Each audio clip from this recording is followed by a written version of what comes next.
আমি corporate loan দেওয়ার পক্ষে নতুনভাবে একদম বিরোধী। আমার রিস্কটাকে ডাইভার্সিফিকেট করার জন্য আমি মনে করি আমার এসএমই এবং রিটেলে আমার ফোকাস করতে হবে। আমি মনে করি আগামী 6 মাস 1 বছরের মধ্যে আমাদের অবস্থাটা অতটাই অবস্থায় যাবে না যে আমরা খুব ফ্রিলি কর্পোরেট লোন দিতে পারবো।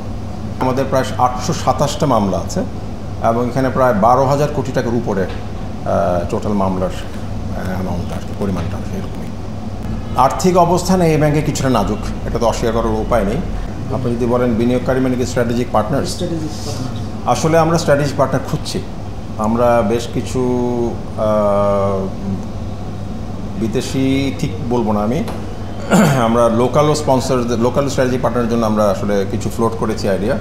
এখন ব্যাপারটা হচ্ছে যে কারেন্ট যেই বর্তমান যে পরিস্থিতিটা, সেটা হচ্ছে যে নন পারফর্মিং লোনস তো অনেক বেশি। ধরেন আমাদের 67% non performing loan, which basically এই সময়টা ব্যাংকটাতে আমাদের ক্যাপিটাল ইনজেকশন দরকার।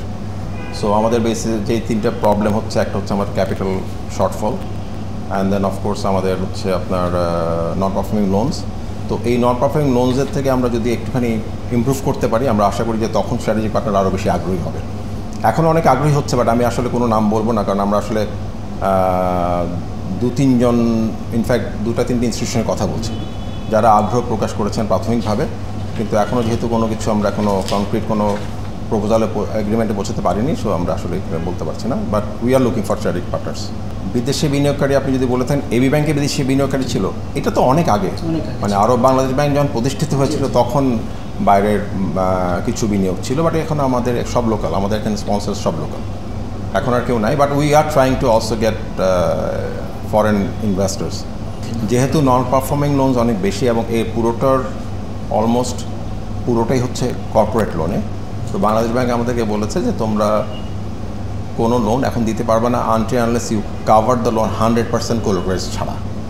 তো 100% কোলাটেরাইজ করে আমরা দিতে পারি, বাট এছাড়া আমরা কোনো কর্পোরেট লোন দিচ্ছি না। আমরা এখন রিটেল এবং এসএমই ফোকাস করে লোন দিচ্ছি।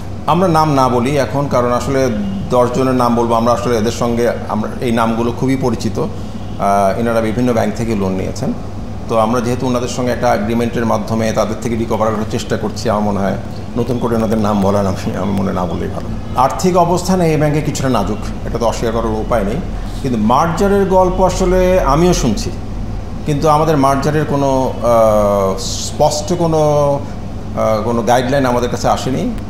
বাংলাদেশ ব্যাংক হয়তো আরও ভালো জানবেন, ওনারা যেহেতু আমাদের রেগুলেটর, ওনাদের কী চিন্তাভাবনা এই ব্যাংকের মার্জার আছে কিনা সেটা আমি ঠিক শিওর না। কিন্তু আমার জানা মতে আমরা মার্জারের লিস্টে আপাতত নেই, পরে আসবো কিনা সময় বলে দিতে পারবে।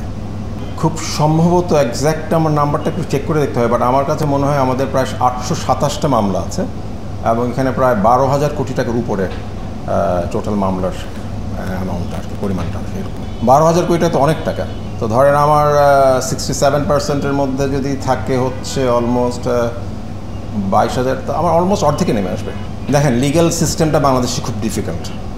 আমরা ধরেন একজন বিরুদ্ধে কোনো কেস করলাম, সে আবার রিট করে, আবার এই রিট ভ্যাকেট করতে হয়, আবার করতে হয়। সো এককভাবে আসলে এই ব্যাংক ওইভাবে আসলে যদি সম্পূর্ণ লেজিসলেটিভ বডিজগুলো যদি আমাদের আরও একটু ফ্রেন্ডলি হয়, আরও একটু ফাস্ট ট্র্যাক করা যায়, তাহলে করা সম্ভব হবে। কিন্তু আমি মনে করি আগামী 6 মাস 1 বছরের মধ্যে আমাদের অবস্থাটা অতটাই অবস্থায় যাবে না যে আমরা খুব ফ্রিলি কর্পোরেট লোন দিতে পারবো। মোর ওভার আসলে আমি বলি, আমাদের অবস্থা যদি ভালোও হয়, আমি কর্পোরেট লোন দেওয়ার পক্ষে নতুনভাবে একদম বিরোধী। আমার রিস্কটাকে ডাইভার্সিফিকেট করার জন্য আমি মনে করি আমার এসএমই এবং রিটেলে আমার ফোকাস করতে হবে। বিকজ আসলে 104টা ব্রাঞ্চ নিয়ে আমার আসলে রিটেল না করার কোনো উপায় নেই, রিটেলই করা উচিত।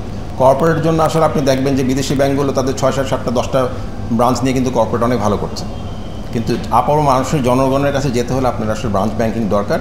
এবং আমাদের যে ব্রাঞ্চগুলো আছে, এতগুলো ব্রাঞ্চ আছে, আমরা আসলে মনে করি যে আমি এসএমই এবং রিটেলে ফোকাস করব, যাতে ব্যাংকের পরবর্তীতে ইনশাল্লাহ যেন আমরা এইরকম একটা বিপদের মধ্যে না পড়ি। প্রভিশন ঘাটতি, বিকজ আমি যদি নন পারফর্মিং লোন থেকে আমার যদি রেগুলার করতে পারি, তাহলে আমার উন্নতি হবে এবং তখন আমার প্রভিশন ডেফারেন্স কমে যাবে।